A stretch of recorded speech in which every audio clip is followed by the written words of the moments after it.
আসসালামু আলাইকুম দর্শক, স্বাগত জানাচ্ছি আরটিভির সন্ধ্যার সংবাদে। আপনাদের সঙ্গে রয়েছি আমরা দুজন, আমি নীরা ফেরদৌস এবং একই সাথে রয়েছে আমি নুসরাত সুজানা। সংসদ অধিবেশনের ১৩তম দিনে কার্যসূচি অনুযায়ী ২২টি বিল পাশ হয়। অধিবেশনের শুরুতেই ৩০০ বিধিতে দেয়া বিবৃতিতে বিগত ১৬ বছরে ফ্যাসিবাদী সরকারের সীমাহীন দুর্নীতি ও লাগামহীন লুটপাটের কারণে অর্থনীতি ধ্বংসের দ্বারপ্রান্তে পৌঁছেছে বলে মন্তব্য করেন অর্থমন্ত্রী আমির খসরু মাহমুদ চৌধুরী। একই সঙ্গে সামাজিক ও প্রাতিষ্ঠানিক খাত অকার্যকর হয়ে পড়েছে বলেও উল্লেখ করেন তিনি।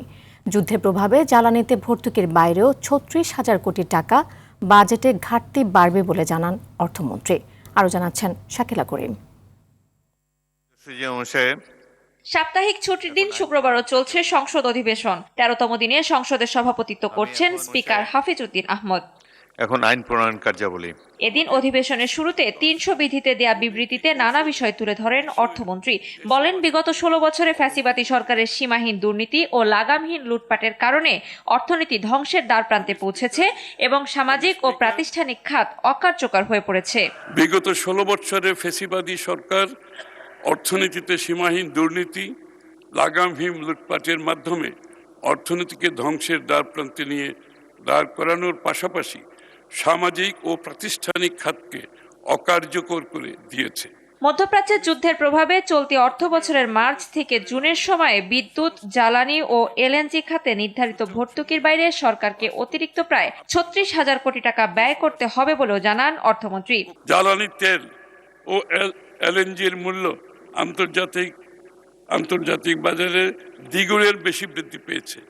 এর প্রভাবে সরকারকে চলতি অর্থ বছরের মার্চ জুন সময়ে বিদ্যুৎ, জ্বালানি, এলএনজিতে নির্ধারিত ভর্তুকির অতিরিক্ত আরও প্রায় ৩৬,০০০ কোটি টাকা প্রদান করতে হবে। মাননীয় স্পিকার, জনগণের নির্বাচিত প্রতিনিধি হিসেবে এই দল স্বচ্ছতা ও জবাবদিহিতায় বিশ্বাস করে এবং দেশের উন্নয়নে জনগণকে সাথে নিয়ে কাজ করায় প্রতিশ্রুতিবদ্ধ বলে উল্লেখ করেন অর্থমন্ত্রী। নির্বাচিত হয়ে কাল বিলম্ব না করে মাননীয় প্রধানমন্ত্রীর নেতৃত্বে আমরা নির্বাচনী প্রতিশ্রুতি বাস্তবায়ন শুরু করেছি। একটি প্রগ্রেসিভ অর্থনৈতিক অন্তর্ভুক্তিমূলক টেকসই পথে পরিচালিত করতে দৃঢ় প্রতিজ্ঞ মাননীয় স্পিকার, এবং আমরা এটাকে করতে চাই স্বচ্ছতা, সততা ও জবাবদিহিতার উপর নির্ভর করে, এবং আমাদের মাননীয় প্রধানমন্ত্রী ভিশনারি চিন্তার মাধ্যমে এটা আমরা বাস্তবায়ন করতে পারবো ইনশাআল্লাহ।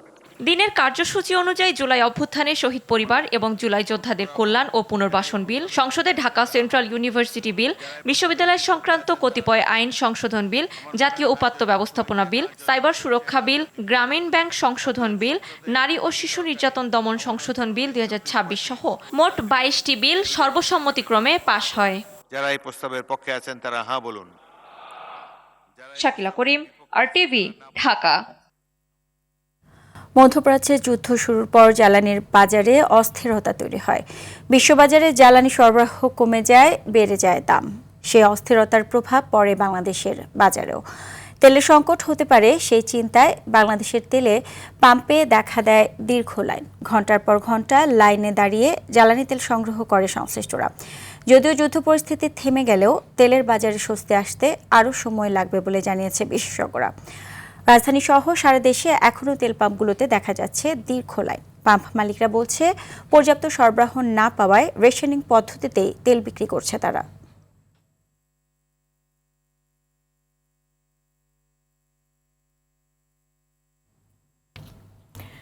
মধ্যরাত থেকে লাইন দিয়ে ৯ থেকে ১০ ঘন্টা পর মিলছে ৫০০ টাকার পেট্রোল। এর মধ্যে ২ বেলা খাওয়ার জন্য খরচ হচ্ছে ৩০০ টাকা। এছাড়া তেলের সংকটে থমকে গেছে উপকূলীয় মৎস্যজীবীদের জীবন ও জীবিকা। চড়া দামেও মিলছে না ডিজেল। কোথাও আবার স্থানীয় প্রভাবশালী চক্র লাইন নিয়ন্ত্রণের নামে সৃষ্টি করছে নৈরাজ্য। প্রশাসনের সহযোগিতা চাইলে মিলছে না বলে অভিযোগ পাম্প সংশ্লিষ্টদের। প্রতিনিধিদের পাঠানো তথ্যচিত্রে আরও জানাচ্ছেন লামিয়া তানজিন মাহমুদ। মধ্যরাত থেকে মেহেরপুরে ভিড় জমে জ্বালানি তেলের জন্য। ৯ থেকে ১০ ঘন্টা লাইন ধরার এই সময় ২ বেলা খাওয়ার খরচ ৩০০ টাকা, অথচ মিলে মাত্র ৫০০ টাকা পেট্রোল। এতে খুব ছাড়ছেন বাইকাররা। লম্বা লাইন দেওয়া হয়েছে, লাইন দেওয়ার পরে এখানে আমাদের খরচ হয়ে গেছে ২০০-৩০০ টাকা, বুঝেছেন। পেট তো আর বসে থাকে না। পেট্রোল নিয়ে এসছে, সে ভাইকে ধরো রাত দিন ধরো সিরিয়াল দিয়ে পড়ে আছে, তাকে হচ্ছে খিদিমিদি লাগে, আমি ওই জন্যই তাকে আমি হচ্ছে ভাত মাছ ডিম ভাত এগুলো আমি তাকে জন্য হচ্ছে সেবা করছি। জ্বালানি তেলের সংকটে বরগুনার আমতলীতে থমকে গেছে উপকূলীয় মৎস্যজীবীদের জীবন ও জীবিকা। চড়া দামেও মিলছে না ডিজেল, এতে নদীতে মাছ আহরণে যেতে পারছে না মাছ ধরা ট্রলার। অনিশ্চয়তার মুখে পড়েছে উপজেলার ৩,০০০-এরও বেশি জেলে পরিবার। ডিজেল বাগর এক সপ্তাহ পরে বসে আসলাম, কোনো কামাই বাণিজ্য করতে পারি নাই, ডিজেল পাই নাই। আমরা নদীতেই ফিরে এক সপ্তাহ দামিতে আমরা এই নদীতে যাইতে পারি না, মাছ এভাবে আমরা কিভাবে বাঁচবো? মাছ মারতে যাইতে পারতেছি না তেলের সংকটের কারণে। বসা আছি মানে চলতে একটু কষ্ট হইতেছে আমাদের। নেত্রকোনা, যশোর, পটুয়াখালী ও পাবনার ঈশ্বরদীর কোনো পাম্পে তেল মিলছে, কোথাও মিলছে না। যে পাম্পে তেল মিলছে সেখানে তেলের জন্য অপেক্ষা করতে হচ্ছে ঘন্টার পর ঘন্টা। কোথাও স্থানীয় প্রভাবশালী চক্র লাইন নিয়ন্ত্রণের নামে সৃষ্টি করছে নৈরাজ্য। টাঙ্গাইলের ৬২টি ফিলিং স্টেশনে বেশিরভাগ স্টেশনে ঝুলছে তেল নিয়ে লেখা নোটিশ। নৌ চলাচল বন্ধ হওয়ার উপক্রম হয়েছে যমুনা নদীতে। লামিয়া তানজিন মাহমুদ, RTV। আগামী 15 এপ্রিলের মধ্যে চট্টগ্রাম বন্দরে নোঙর করবে অন্তত 5টি জ্বালানিবাহী জাহাজ। এর মধ্যে 10 এপ্রিল মালয়েশিয়া থেকে প্রায় ২,৪৭০ টন এলপিজি নিয়ে মর্নিং জেইন নামের একটি জাহাজ চট্টগ্রাম বন্দরে পৌঁছানোর কথা রয়েছে। একই দিনে যুক্তরাষ্ট্র থেকে প্রায় ৬৯,০০০ টন এলএনজি নিয়ে EMEI নামের আরেকটি জাহাজ মহেশখালীতে ভিড়বে বলে আশা করা হচ্ছে। পরদিন 11 এপ্রিল যুক্তরাষ্ট্র থেকে কংটং, 13 এপ্রিল মালয়েশিয়া থেকে এলপিজি বহনকারী পল এবং সর্বশেষ 15 এপ্রিল অস্ট্রেলিয়া থেকে প্রায় ৬৪,৬৭৮ টন এলএনজি নিয়ে ম্যারান গ্যাস হাইড্রা নামের একটি জাহাজ পৌঁছানোর কথা রয়েছে। এতে চলমান বিদ্যুৎ ও গ্যাস সংকট অনেকটা কমে আসবে বলে মনে করছেন অনেকে।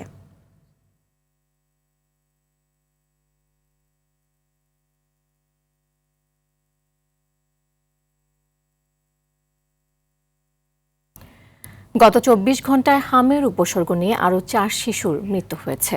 বরিশাল ও ময়মনসিংহ মেডিকেল এবং বরগুনা জেনারেল হাসপাতালে চিকিৎসাধীন অবস্থায় তাদের মৃত্যু হয়। এদিকে রোগীর চাপে রাজধানীর হাসপাতালগুলোতে যেন তিল ধরার ঠাঁই নেই। দেশের বিভিন্ন প্রান্ত থেকে নানা হাসপাতাল ঘুরে আক্রান্তরা ভর্তি হচ্ছেন মহাখালী বিশেষায়িত কোভিড হাসপাতালে। রোগীর স্বজনরা বলছেন, জেলা ও উপজেলা পর্যায়ে সুচিকিৎসা না থাকায় বাচ্চাদের নিয়ে ভোগান্তি পোহাতে হচ্ছে।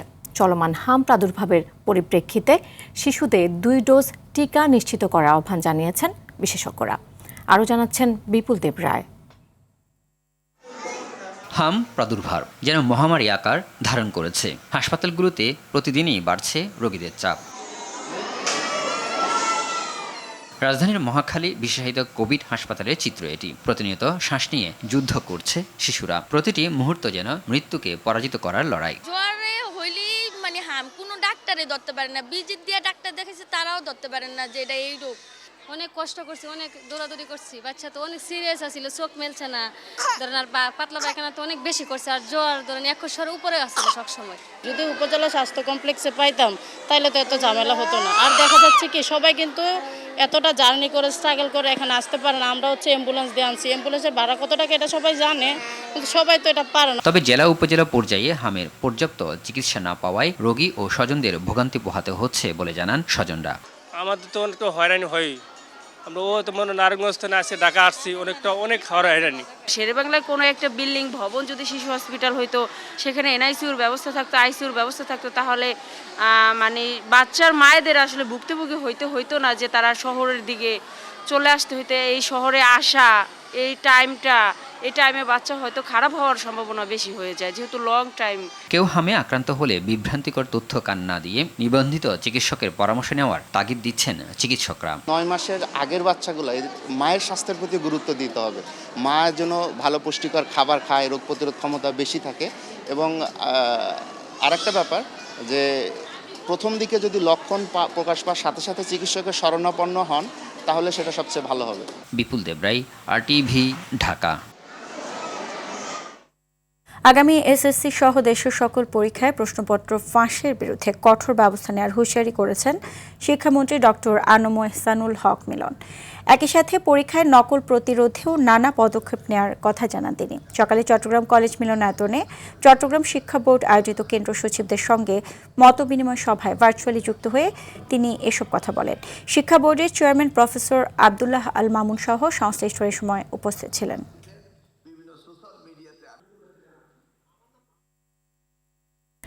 বাংলাদেশি কর্মীদের জন্য শিগগিরই শ্রমবাজার খুলে দিতে একমত হয়েছে মালয়েশিয়া। দেশটির প্রধানমন্ত্রী আনোয়ার ইব্রাহিমের সঙ্গে বাংলাদেশের প্রবাসী কল্যাণ ও বৈদেশিক কর্মসংস্থান মন্ত্রী আরিফুল হক চৌধুরীর দ্বিপাক্ষিক বৈঠকে এই ইতিবাচক সিদ্ধান্ত নেওয়া হয়েছে। বৃহস্পতিবার মালয়েশিয়ার প্রধানমন্ত্রীর কার্যালয়ে এই দ্বিপাক্ষিক বৈঠক অনুষ্ঠিত হয়। সেখানে শ্রমিকদের শোষণ রোধে স্বচ্ছ ও দক্ষ নিয়োগ ব্যবস্থা নিশ্চিত করার অঙ্গীকার করেছে দুই দেশ। একই সঙ্গে শিক্ষাক্ষেত্রে সহযোগিতা, দ্বিপাক্ষিক বাণিজ্য ও বাংলাদেশে বিনিয়োগ সম্ভাবনা নিয়েও আলোচনা হয়েছে বৈঠকে। এ সময় সেখানে উপস্থিত ছিলেন বাংলাদেশের প্রধানমন্ত্রী উপদেষ্টা মাহদি আমিন এবং মালয়েশিয়া নিযুক্ত বাংলাদেশের হাই কমিশনার মঞ্জুরুল করিম খান চৌধুরী।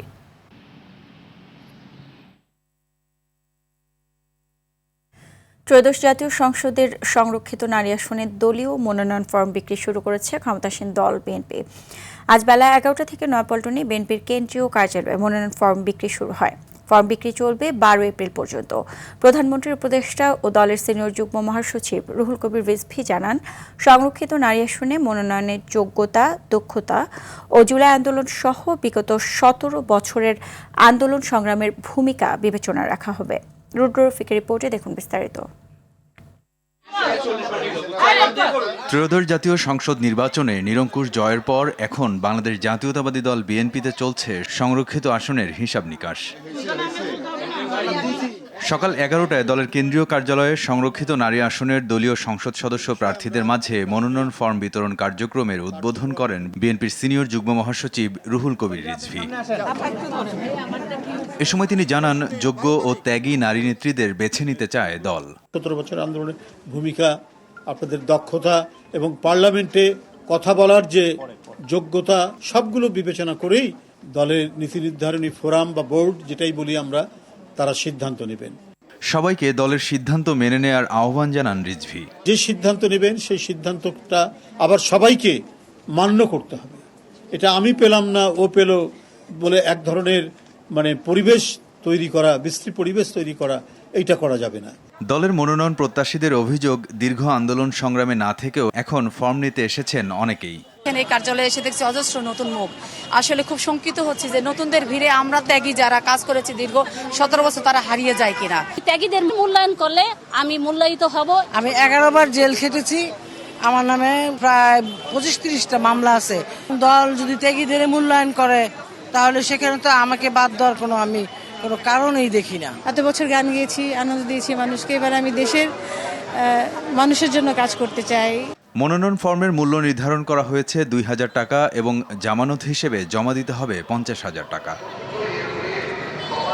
রুদ্র রফিক, RTV, ঢাকা। বিএনপি প্রমাণ করেছে দলীয় সরকারের অধীনে নির্বাচন কখনো সুষ্ঠু হয় না। শেরপুর ও বগুড়ার উপনির্বাচনের ফলাফলের প্রতিবাদে বায়তুল মোকাররমে ডাকা বিক্ষোভ সমাবেশে এসব কথা বলেন জামায়াতে ইসলামীর সেক্রেটারি জেনারেল মিয়া গোলাম পরওয়ার। এ সময় তিনি এই নির্বাচন বাতিল করে পুনর্নির্বাচনের দাবি করেন। বিএনপি ক্ষমতাকে কাজে লাগিয়ে জনগণের আকাঙ্ক্ষা পূরণে বাধা দিচ্ছে মন্তব্য করে তিনি বলেন, বিএনপির তৈরি করা সংকট বিএনপিকে নিরসন করতে হবে। জনগণ ইতোমধ্যে তাদের নোট অফ ডিসেন্ট খারিজ করেছে উল্লেখ করে জনগণকে সঙ্গে নিয়ে এই রায় বাস্তবায়নে দৃঢ় আন্দোলন গড়ে তোলার হুঁশিয়ারিও দেন মিয়া গোলাম পরওয়ার। 5 কোটি মানুষ ভোট দিয়ে আপনাদের নোট অফ ডিসেন্টকে বাতিল করে খারিজ করে দিয়েছে। সরকার গঠন করে চেয়ারে বসে এখন ক্ষমতাকে কাজে লাগিয়ে জনগণের আকাঙ্ক্ষাকে আপনি বাতিল করতে চাচ্ছেন। আমরা এই সংকটকে রাজপথে নিতে চাইনি, কিন্তু আপনি যখন আইন করে গণভোট বাতিল করেন, গুমেন আইন বাতিল করেন, মানবাধিকার বাতিল করেন, রাষ্ট্রপতির আদেশ মানেন না, আমাদের আর কোনো উপায় নেই। বিএনপি নির্বাচন ভয় পায় না উল্লেখ করে দক্ষিণ সিটি কর্পোরেশনের প্রশাসক মোহাম্মদ আব্দুস সালাম বলেন, ভোটার তালিকায় যে ভুল ত্রুটি আছে তা নির্বাচন কমিশনকে সংশোধন করতে হবে। ঢাকা বিশ্ববিদ্যালয়ের বৃক্ষরোপণ অনুষ্ঠানে এ মন্তব্য করেন তিনি। বলেন, সরকারকে অপদস্থ করতে বিরোধী দল চেষ্টা চালিয়ে যাচ্ছে। এছাড়াও 17 বছর পর গণতন্ত্র পুনরুদ্ধার হয়েছে উল্লেখ করে এই ধারাকে বাধাগ্রস্ত না করার আহ্বান জানান দক্ষিণ সিটি প্রশাসক। এর আগে দেশব্যাপী বৃক্ষরোপণ কর্মসূচির অংশ হিসেবে রাজধানীর 21 নম্বর ওয়ার্ডের বিভিন্ন স্থানে বৃক্ষরোপণ কর্মসূচি উদ্বোধন করেন তিনি।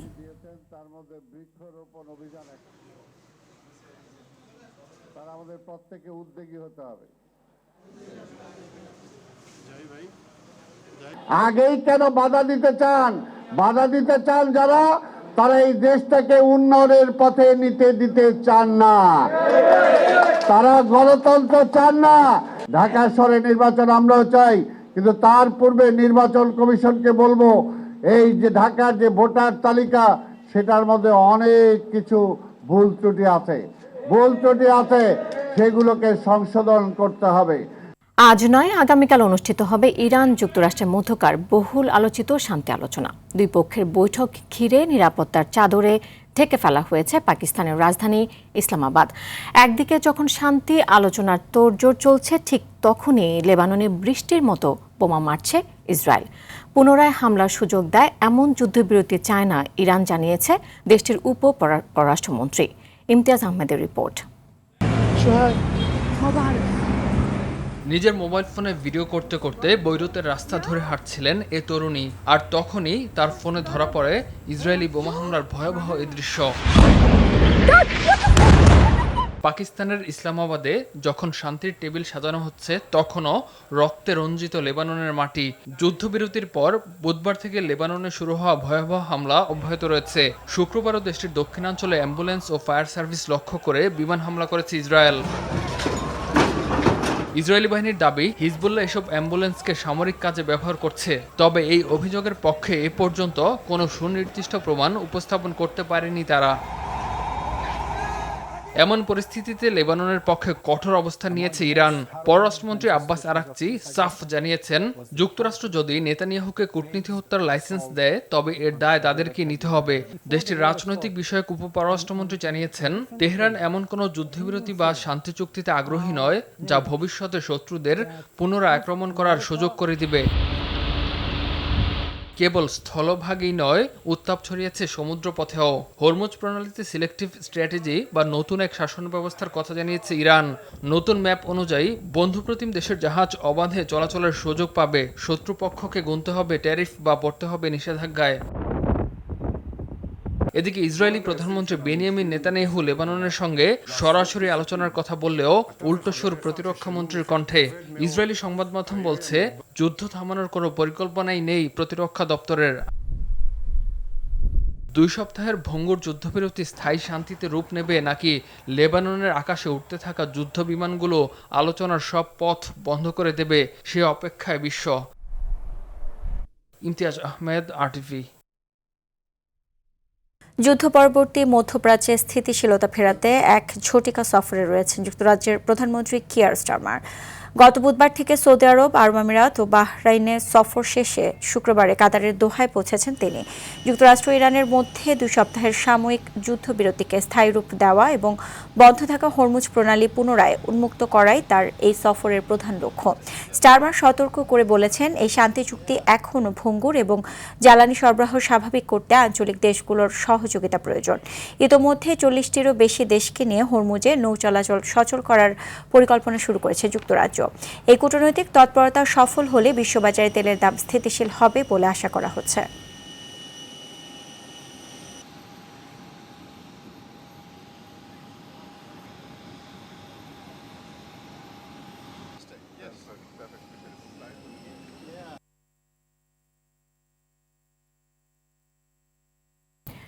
মসজিদুল আকসার রক্ষা এবং ফিলিস্তিনে ইসরায়েলি গণহত্যার প্রতিবাদে শুক্রবার বায়তুল মোকাররম মসজিদের সামনে বিক্ষোভ সমাবেশ করেন উলামা জনতা ঐক্য পরিষদ।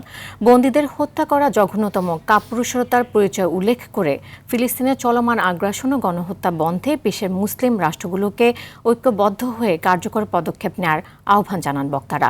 এ সময় প্রধানমন্ত্রী তারেক রহমানের প্রতি কূটনৈতিকভাবে বিষয়টি উত্থাপন ও আন্তর্জাতিক পর্যায়ে কার্যকর উদ্যোগ নেওয়ার আহ্বানও জানান বক্তারা।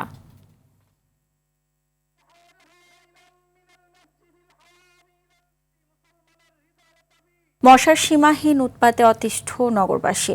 সন্ধ্যা নামলেই যেন শুরু হয় যুদ্ধ। সম্প্রতি 2 সিটি কর্পোরেশন মশা নিধনে কার্যক্রম শুরু করলেও কমছে না। তবে প্রশাসক বলছেন, ওয়ার্ড ভিত্তিক পরিকল্পনা করে কার্যক্রম পরিচালনা করা হচ্ছে। এদিকে কীট তত্ত্ববিদরা বলছেন, ধোঁয়া দিয়ে মশা নিধন কোনো কার্যকরী পদক্ষেপ নয়। দীর্ঘমেয়াদে মশা নিয়ন্ত্রণে কীটনাশকের বিকল্প নেই। আরও জানাচ্ছেন আব্দুর রহিম। দিনের আলোতেও নেই স্বস্তি, ঘরে বাইরে মশার উৎপাত, কামড়ে অতিষ্ঠ নগরবাসী। নগরীর বেশিরভাগ এলাকা জুড়ে বাড়ছে প্রকোপ, বাড়ছে স্বাস্থ্য ঝুঁকির শঙ্কাও।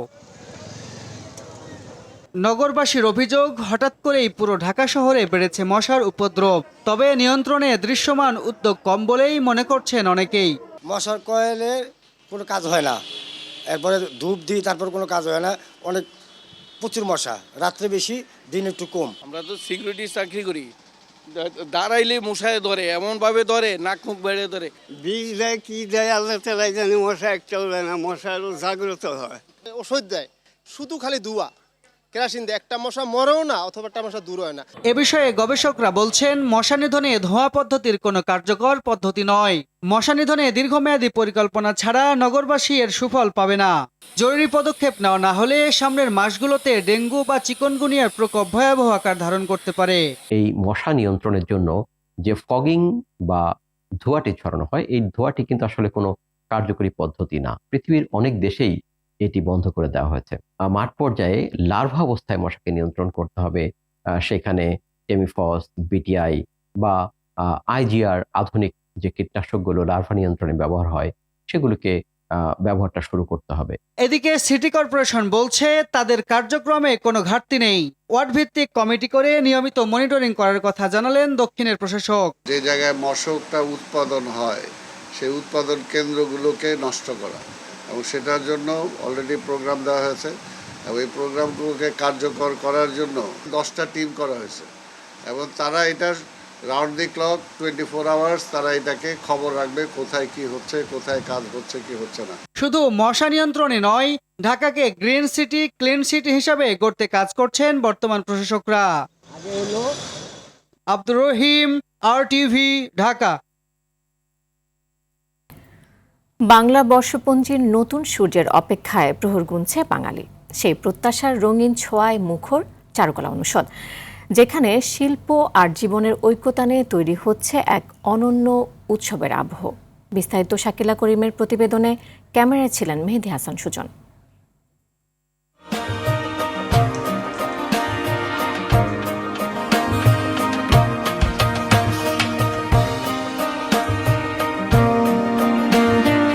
ঢাকা বিশ্ববিদ্যালয়ের চারুকলার আঙিনায় জেগে ওঠে রঙের বিস্ময়। তুলির আঁচড়ে, কাগজের গন্ধে আর স্বপ্ন ভেজা চোখে শিল্পীরা যেন লিখে চলেছেন ঐতিহ্যের গল্প। নান্দনিক সব শিল্পকর্মে ফুটে উঠছে বাঙালির প্রাণ। প্রতিটি মুখোশ, প্রতিটি নকশা কথা বলে সময়ের, কথা বলে শিকড়ের।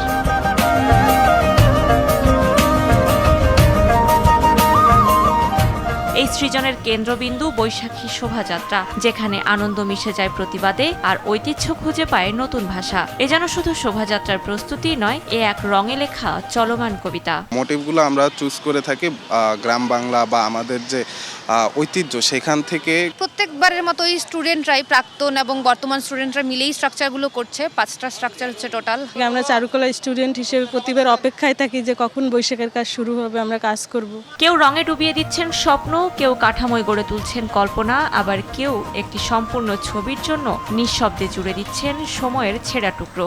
আসলে আনন্দ ছাড়া আসলে শিল্প সৃষ্টি হয়, ভালো লাগে, সবাই মিলে কাজ করি। একটা দীর্ঘ কর্মযোগে কাজ করার একটা অভিজ্ঞতা আমাদের ঝুলিতে সঞ্চার হয়। মূলত আমরা চাই বছরের প্রথম দিনটা সবাই নান্দনিকভাবে উদযাপন করুক। শৃঙ্খলার আবরণে মোড়া এই প্রস্তুতি, তবু ভেতরে ভেতরে এক উচ্ছ্বাসের নদী, যা ছড়িয়ে পড়বে পহেলা বৈশাখের সকালে।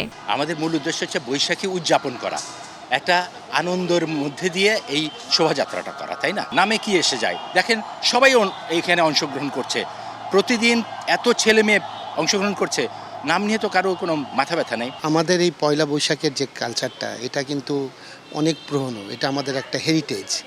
এটাকে বাদ দিয়ে যদি আমরা আমাদের বাঙালি জীবনযাত্রা শুরু করতে চাই, তাহলে হবে না। রং, স্বপ্ন আর ভালোবাসায় বোনা এই আয়োজন নতুন বছরকে জানাবে বাঙালি এখনো বাঁচে তার সংস্কৃতিতে, তার সৃষ্টিতে। রঙে আর গল্পে মুখরিত এই প্রাঙ্গণ থেকেই জেগে উঠবে বাংলা বর্ষপঞ্জির নতুন এক রঙিন সকাল। শিল্পীদের তুলির আঁচড়ে শুধু শিল্পই নয়, জেগে উঠবে বাঙালির ঐতিহ্য, ইতিহাস আর আশার গল্প। চারুকলা ইনস্টিটিউট চত্বর থেকে শাকিলা করিম, RTV, ঢাকা। জ্বালানি সংকট ও ভবিষ্যৎ প্রযুক্তি নির্ভর শিক্ষা ব্যবস্থার প্রস্তুতি হিসেবে পরীক্ষামূলকভাবে রাজধানীর কিছু শিক্ষা প্রতিষ্ঠানে অনলাইন ও সশরীরে ক্লাস পদ্ধতি চালুর সিদ্ধান্ত নিয়েছে শিক্ষা মন্ত্রণালয়। জানা যায়, ভিকারুন্নেসা নুন স্কুল অ্যান্ড কলেজ, আইডাল স্কুলের মতো কিছু শিক্ষা প্রতিষ্ঠান সহ যেসব শিক্ষা প্রতিষ্ঠানে এ পদ্ধতি চালু করতে সক্ষম, সেখানেই আগামী সপ্তাহ থেকে পদ্ধতিতে পাঠদান চালু হবে।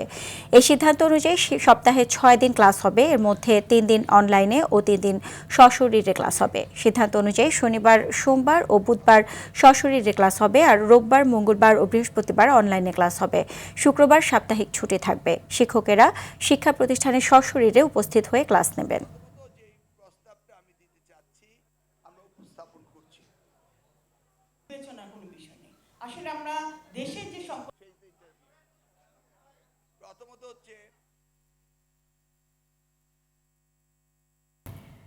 পৃথিবীর সর্বোচ্চ চূড়ায় উড়বে লাল সবুজের পতাকা, এমন স্বপ্ন নিয়ে আবারও এভারেস্ট অভিযানে যাচ্ছেন বাংলাদেশি নারী পর্বতারোহী নুরুন নাহার নিম্মি। পূবালী ব্যাংক লিমিটেডের সহায়তায় স্বপ্নকে বাস্তবে রূপ দিতে এগিয়ে যাচ্ছেন সাহসী এই নারী। সোশ্যাল রেসপন্সিবিলিটি থেকেই এই ধরনের কাজে সহায়তা করে থাকে ব্যাংকটি। সকালে জাতীয় প্রেস ক্লাবে পর্বতারোহী নারীকে পতাকা প্রদান অনুষ্ঠানে একথা বলেন পূবালী ব্যাংকের ডিএমডি শাহনেওয়াজ খান।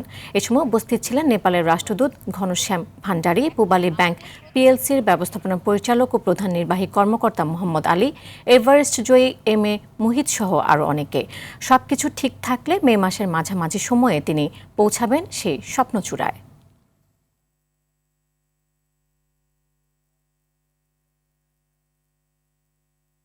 জয় দিয়ে এশিয়ান গেমসের বাছাই শেষ করল বাংলাদেশ হকি দল। থাইল্যান্ডের ব্যাংককে স্থান নির্ধারণী ম্যাচে চাইনিজ তাইপেকে 3-2 গোলে হারিয়ে পঞ্চম স্থানে উঠে এসেছে লাল সবুজের প্রতিনিধিরা। ম্যাচের শুরু থেকে আক্রমণাত্মক খেলেছে বাংলাদেশ। সপ্তম মিনিটে পেনাল্টি কর্নার থেকে গোল করে আশরাফুল ইসলাম। 3 মিনিট পর ওয়ে চেং জির গোলে সমতায় ফেরে তাইপে। দ্বিতীয় কোয়ার্টারে প্রথম মিনিটে আবারও পেনাল্টি কর্নার থেকে দলকে লিড এনে দেয় আশরাফুল। তৃতীয় কোয়ার্টারের শুরুতে লো হাউ কায়ের গোলে আবারও সমতায় ফেরে তাইপে। 38 মিনিটে মেহরাব হোসেনের গোলে আবারও লিড পায় আমিরুলরা। এরপর একাধিক সুযোগ পেলেও কাজে লাগাতে পারেনি তাইপে। শেষ পর্যন্ত জয় নিয়ে মাঠ ছাড়ে লাল সবুজের প্রতিনিধিরা। বিশ্বকাপের আগে চূড়ান্ত প্রস্তুতি হিসেবে 2টি ম্যাচ খেলবে আর্জেন্টিনা। 6 জুন টেক্সাসের কলেজ স্টেশনের কাইল ফিল্ডে হন্ডুরাসের মুখোমুখি হবে বর্তমান বিশ্ব চ্যাম্পিয়নরা। এরপর 9 জুন আলাবামার অবার্নে অবস্থিত জর্ডান হেয়ার স্টেডিয়ামে লড়বে আইসল্যান্ডের বিপক্ষে। আর্জেন্টিনার বিপক্ষে আইসল্যান্ডের ম্যাচটি দারুণ এক ইতিহাসেরও সাক্ষী হবে। লিওনেল মেসিদের ম্যাচ দিয়ে 87 বছরের ইতিহাসে প্রথম কোনো আন্তর্জাতিক ফুটবল ম্যাচের হোস্ট হবে জর্ডান হেয়ার স্টেডিয়াম। আর্জেন্টিনার আগে হন্ডুরাসের বিপক্ষে 3টি লড়াইয়ের সবকটিতে জিতেছে, যার মধ্যে 2022 সালে মিয়ামিতে 3-0 ব্যবধানের জয়টি অন্যতম। অন্যদিকে আইসল্যান্ডের বিপক্ষে এটি হবে আর্জেন্টিনার দ্বিতীয় দেখা। 2018 সালে রাশিয়া বিশ্বকাপে আর্জেন্টিনাকে চমকে 1-1 গোলে ড্র করেছিল আইসল্যান্ড। এবারে বিশ্বকাপে আর্জেন্টিনা খেলবে যে গ্রুপে, যেখানে আলবিসেলিস্তাদের প্রতিপক্ষ আলজেরিয়া, অস্ট্রিয়া ও জর্ডান।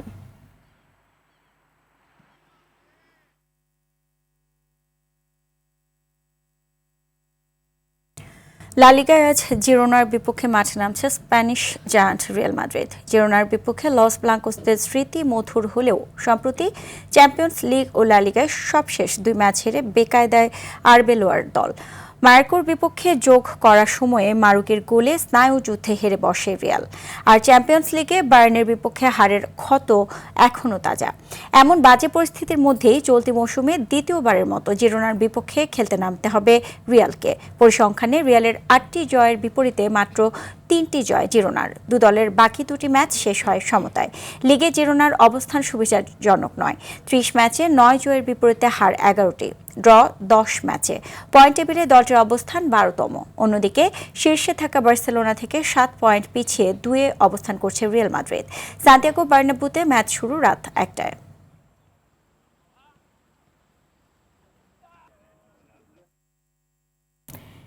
ইউরোপা লিগের কোয়ার্টার ফাইনালের প্রথম লেগে বোলোনিয়ার বিপক্ষে গুরুত্বপূর্ণ জয় পেয়েছে অ্যাস্টন ভিলা। স্টাদিউ রেনাতোতে প্রথমার্ধের শেষ দিকে ইউরি টিলেমান্সের কর্নার থেকে এজরি কনসার হেডে এগিয়ে যায় ভিলা। দ্বিতীয়ার্ধে গুলি ওয়াটকিনসন ব্যবধান দ্বিগুণ করেন। যোগ করার সময়ে বোলেনিয়া একটি গোল শোধ করলেও এমিলিয়ানো বুন্দিয়ার পাস থেকে বল পেয়ে নিজের জোড়া গোল পূর্ণ করার পাশাপাশি ভিলার জয় নিশ্চিত করেন ওয়াটকিন্স।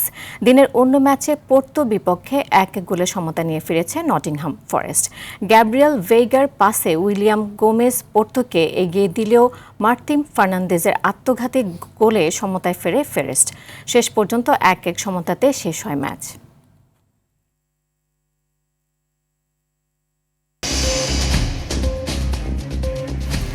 দর্শক, সন্ধ্যা সংবাদ এ পর্যন্তই। রাতের সংবাদ 11:15 দেখার আমন্ত্রণ রইল। এতক্ষণ সাথে থাকার জন্য সবাইকে ধন্যবাদ। ধন্যবাদ সবাইকে।